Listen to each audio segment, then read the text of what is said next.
ಸಿಂಪಲಾಗಿ ಆಲೂಗಡ್ಡೆ ಪಲ್ಯ ಮಾಡೋದು ಹೇಳ್ಕೊಡ್ತೀನಿ ಬನ್ನಿ. ನಾನು 2 ಆಲೂಗಡ್ಡೆ ತೊಗೊಂಡು ಬೇಯಿಸಿ ಪುಡಿ ಮಾಡ್ಕೊಂಡಿದ್ದೀನಿ.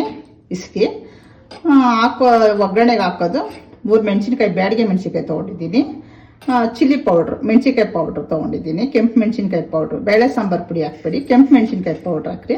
ಅರ್ಧ ಸ್ಪೂನ್ ತೊಗೊಂಡಿದ್ದೀನಿ. 1/4 ಸ್ಪೂನು ಜೀರಿಗೆ ತೊಗೊಂಡಿದ್ದೀನಿ. ರುಚಿ ತಕ್ಕಾಗೆ ಉಪ್ಪಿನ ಪುಡಿ, ಕರಿಬೇವು ಸ್ವಲ್ಪ, ಸ್ಪೂನ್ ಎಣ್ಣೆ ತೊಗೊಂಡಿದ್ದೀನಿ. ನಾನು ಬ್ಯಾಡಿಗೆ ಮೆಣಸಿನ್ಕಾಯಿ ತೊಗೊಂಡಿದ್ದೀನಿ, ಹಾಕ್ತಾ ಇದ್ದೀನಿ ನೋಡಿ.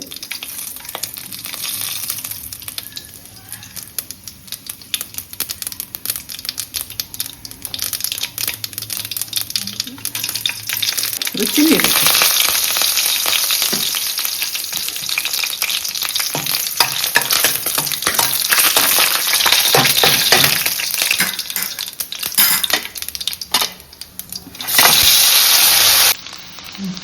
ಇವಾಗ ಉಪ್ಪಿನ ಪುಡಿ ಹಾಕ್ಕೊತೀನಿ. ರುಚಿಗೆ ತಕ್ಕಷ್ಟು ಉಪ್ಪಿನ ಪುಡಿ, ಹಂಗೆ ಮೆಣಸಿನ್ಕಾಯಿ ಪುಡಿ ಹಾಕ್ಕೊತೀನಿ.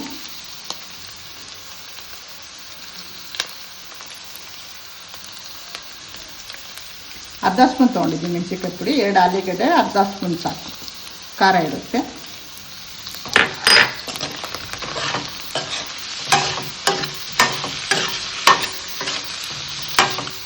ಬೇಗನೂ ಆಗುತ್ತೆ, ರುಚಿನೂ ಚೆನ್ನಾಗಿರುತ್ತೆ.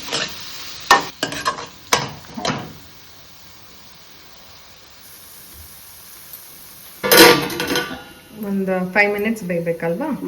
2 ನಿಮಿಷ ಸಾಕು. ಅದೇ ಸಿಂಪಲ್ಲಾಗಿ ಆಲೂಗಡ್ಡೆ ಪಲ್ಯ ರೆಡಿ. 2 ಆಲೂಗಡ್ಡೆ ಇದ್ರೆ ಸಾಕು, ಮೆಣಸಿನ್ಕಾಯಿ ಪುಡಿ ಇದ್ರೆ ಸಾಕು. ಸಿಂಪಲ್ಲಾಗಿ ಬೇಗ ಆಗುತ್ತೆ, ರುಚಿಯಾಗಿರುತ್ತೆ. ಚಪಾತಿ ಜೊತೆ, ದೋಸೆ ಜೊತೆ ಚೆನ್ನಾಗಿರುತ್ತೆ.